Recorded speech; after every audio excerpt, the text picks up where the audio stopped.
yang belum dimakan ya. Kita coba eksekusi, bisa.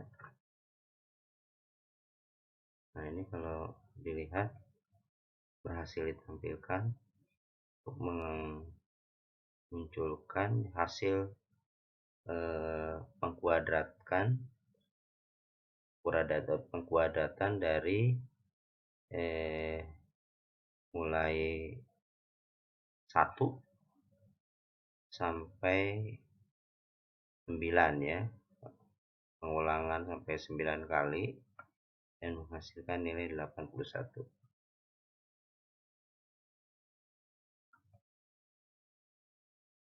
Kemudian ini ada tulisan white space, maksudnya ini ada area kosong, ini namanya area kosong, ini dikatakan white space gitu ya. Baca-baca ini aja lah ini ya. Nah, dilihat komen ini ada 2 untuk pembuatan komen. Ada komen yang untuk 1 baris dan ada komen untuk banyak baris. Kalau komentar yang ingin kita munculkan ini hanya mengomentari atau menginginkan hanya 1 baris aja, maka cukup dengan mengetikkan slash 2 kali. Sedangkan kalau ada komentar lebih dari 1 baris, kita gunakan slash bintang di awal dan bintang slash di akhir gitu ya.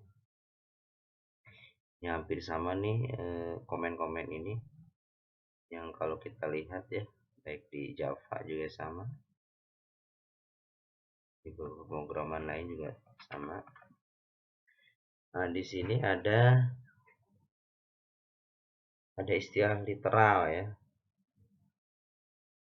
Nah, literal ini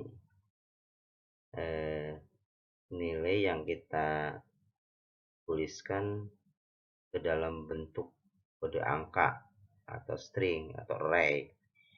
Jadi kalau kita lihat ada munculkan atau kita ketik salah 1 gitu ya, 832009, ini adalah berupa angka ya. Sedangkan ada tulisan di sini kata-kata yang diapit oleh tanda kutip, maka itu dikatakan string. Sedangkan kalau nilai atau value-nya ini lebih dari 1 nilai, maka itu dikatakan array gitu ya. Ini namanya literal. Nah, selanjutnya ada di sini istilah keyword ya. Keyword ini adalah kata yang sudah dibuat oleh si program ActionScript. Jadi kata ini tidak bisa diganti dengan kata yang lain ya. Jadi sudah sifatnya baku. Dan pada intinya di dalam penjelasannya adalah bahwa keyword ini tidak boleh dijadikan variabel ya.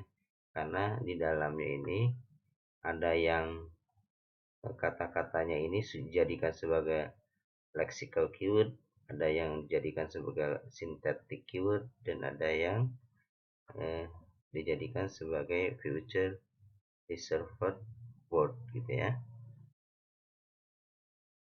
Nah, selanjutnya ada di sini penjelasan tentang variabel. Nah, ini variabel ini lawannya adalah konstanta ya. Di bawah ada penjelasan, nanti ada konstanta. Kalau variabel adalah dibuat karena diperuntukkan untuk penyimpanan sebuah data gitu ya. Dan kalau kita membuat sebuah program akan ditampilkan itu nilainya ada di mana, itu harus disimpan di dalam memori. Nah, ketika penyimpanan memori itu perlu sebuah nama variabel. Itulah kenapa variabel itu harus dibuat. Nah, variabel ini sifatnya dinamis. Artinya dinamis ini bahwa ketika ada inputan yang baru, maka inputan yang pertama itu bisa berganti ya, berubah. Makanya dikatakan bahwa variabel ini adalah penyimpanan yang sifatnya dinamis. Sedangkan yang satu lagi adalah konstanta ya. Di bawah nanti ada konstanta.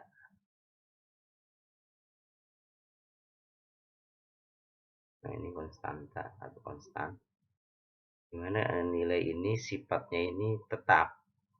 Artinya tidak berubah jarak. Kalau kita sudah membuat atau menginisialisasi nilai awalnya berapa dengan menggunakan konstan, maka nilai ini akan tetap ya, tidak bisa dirubah ketika kita membuatnya.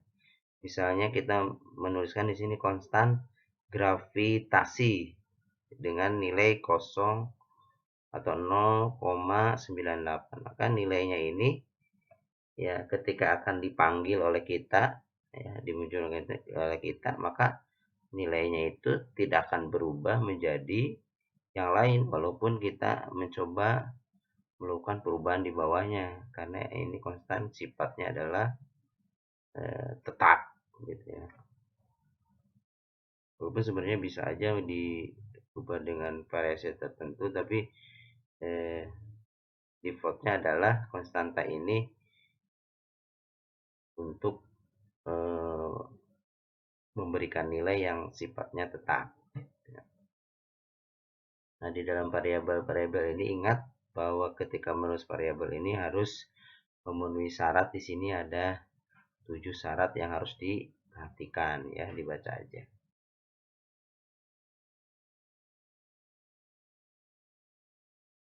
Nah, ActionScript ini juga bisa dibilang pemrograman berbasis OOP ya, Object Oriented Programming. Nah, di dalamnya juga ada jenis akses kontrol atribut, ada privat, ada public, ada protected, dan internal. Nah, ini seperti apa penjelasannya ya, silakan dibuka aja ya, di googling aja ya, karena ini video ini gunanya adalah untuk praktek aja, karena terlalu banyak keterangan nanti sedikit yang kita praktekkan. Ini mirip dengan apa namanya, penjelasan di Java ya. Kalau singkatnya ya privat, biasanya fungsi yang sifatnya khusus ya, dimana blok yang lain, fungsi yang lain tidak akan bisa mengambil dari fungsi tersebut karena sifatnya adalah privat, kecuali publik ya. Kalau publik maka ketika membuat sebuah metode atau fungsi, maka di dalamnya bisa diambil oleh metode yang lain ya, kira-kira itu dan singkatnya dan seterusnya. Ini ada contoh kalau penulisan sebuah variabel. Jadi variabel itu harus mempunyai nama, namanya itu harus sesuai dengan yang tadi penjelasan dari nomor 1 sampai 7. Kalau ini dicontohkan bahwa ketika ada 2 kata itu harus tidak boleh ada spasi kayak begini. Jadi kalau pengen disambung ada seperti ini. Kemudian ketika variabel ini akan diisi berupa tulisan atau kata, maka terlebih dahulu harus tambahkan tipe datanya. Di sini kebetulan tipe datanya string gitu ya. Nah, ini ASCII ini adalah merupakan value-nya adalah kata. Selanjutnya di dalam ActionScript juga ada tipe data di sini ya. Tipe datanya ini ada setidaknya ada 7 di sini. Ada string untuk jenis inputan kata, huruf, ada number, jenis inputan angka sama dengan integer, ada uinteger. Penjelasan berdasarnya nanti di bawah ya, tinggal dibaca aja. Ada boolean, ada null, dan ada void-nya. Ini ada contoh-contohnya di situ, tinggal dibaca aja. Nah, Ini juga harus kalian pahami bahwa ada juga di dalam Exenscape itu penjelasan operator, di mana di dalam operatornya itu eh, ada penjumlahan, ada pengurangan, ada perkalian, ada pembagian, ya, ada sama dengan dan seterusnya. Hanya saja nanti dalam prakteknya supaya kalian ingat bahwa yang akan dieksekusi adalah tergantung levelnya. Jadi kalau di operator itu ada level-level mana yang dieksekusi lebih dulu, ya. Nah, biasanya itu kalau ada di sini perkalian, kemudian ada pengurangan, maka yang dieksekusi adalah perkalian dulu. Ya, lebih tepatnya biasanya yang dieksekusi adalah perkalian atau pembagian, karena perkalian dan pembagian ini levelnya sama, ya, satu level. Kemudian baru setelah ini dihitung, baru melakukan eksekusi kedua atau perhitungan kedua adalah melakukan penjumlahan atau pengurangan. Pengurangan penjumlahan ini di level kedua. Hanya saja level kedua ini, ya, min maupun plus itu akan didahulukan perhitungannya apabila dia berada dalam tanda kurung. Jadi kalau udah dikurung, misalnya di sini 5 ditambah 8, di dalamnya itu ada tanda kurung dulu, baru dikalikan dengan 4, maka akan dieksekusi 5 ditambah 8 dulu kali 4. Kalau seperti ini kan karena sesuai dengan yang tadi dijelaskan bahwa yang akan dieksekusi adalah tanda kali dulu untuk bagi, maka di sini berarti 4 kali 5 ditambah 8. Jadi kalau akan dieksekusi, kita cek, misalnya kita buktikan.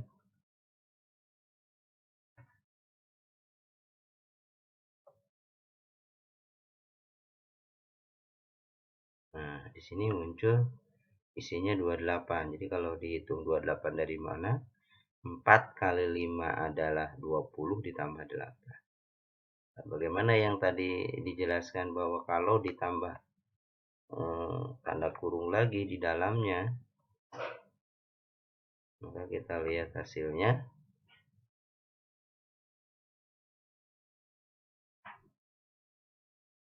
Maka hasilnya berbeda menjadi 52. Kenapa 52? Karena 5 ditambah 8 dulu dieksekusi, dilakukan perhitungan, berarti 13, 13 kali 4, gitu ya.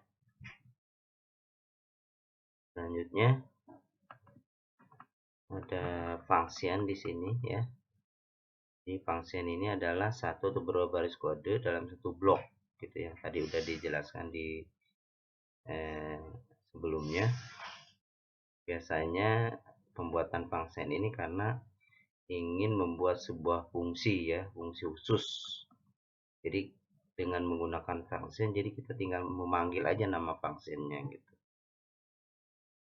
Ini syarat-syarat pembuatan function atau fungsi di Exenscape 3. Ini urutannya seperti ini. Jadi dideklarasikan keywordnya dulu. Biasanya dimulai dengan nama function, gitu ya. Dimulai dulu. Kemudian nama fungsinya ini diberi nama. Kalau di sini misalnya itu di hello world, hello dunia, ya. Kemudian baru ditambahin parameter, ya. Parameternya yaitu berupa variabel awal yang sebagai masukan. Nah, biasanya ditulis di dalam kurung ini nih. Parameternya itu ada di dalam kurung ini. Kemudian ada tambahan void ini apabila kita tidak mengembalikan nilai, ya. Mengembalikan nilai, ada perhitungan lagi yang balik ke atas, gitu ya, ada pengembalian nilai. Itu tambahkan void. Tapi kalau ada pengembalian nilai, maka nanti ada tambahkan menambahkan fungsi returnnya di sini ya. Nah ini kalau dijelaskan di sini ada block code fungsi, itu maksudnya yang tadi sudah dijelaskan ya, ada tanda kurang awal-awal dan tanda kurang awal akhir ini sini. Jadi kalau dilihat di sini sih fungsi ini menggunakan void, berarti kalau menggunakan void ya tidak ada nilai pengembalian. Ini harusnya sih jika dieksekusi bisa ya, kita teks eksekusi ini.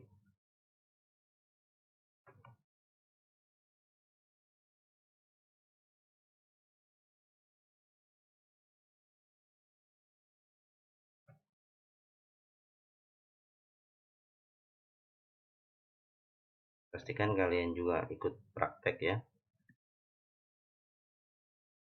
Nah ini kalau kita eksekusi, sebelum kita eksekusi lihat dulu, coba ya apa adanya dulu ya, apakah error atau tidak. Nah ini muncul error, kita lihat errornya di mana. Oh ternyata nih hello world ini kalau dicek ini biasanya ini ada warna khusus ya. Coba tanda kutip duanya kita perbaiki. Nah ini harusnya warna hijau ya, seperti ini nih ya.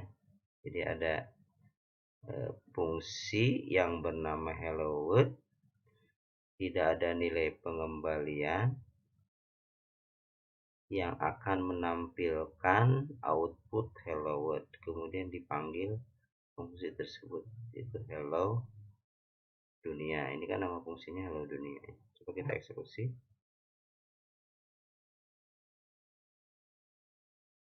Nah ini berhasil ya, hello world keluar. Selanjutnya kita terus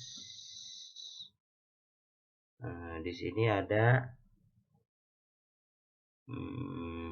apa ini, pembuatan kuadrat. Ini sama ya dengan yang tadi, cuman di sini pencontohannya adalah untuk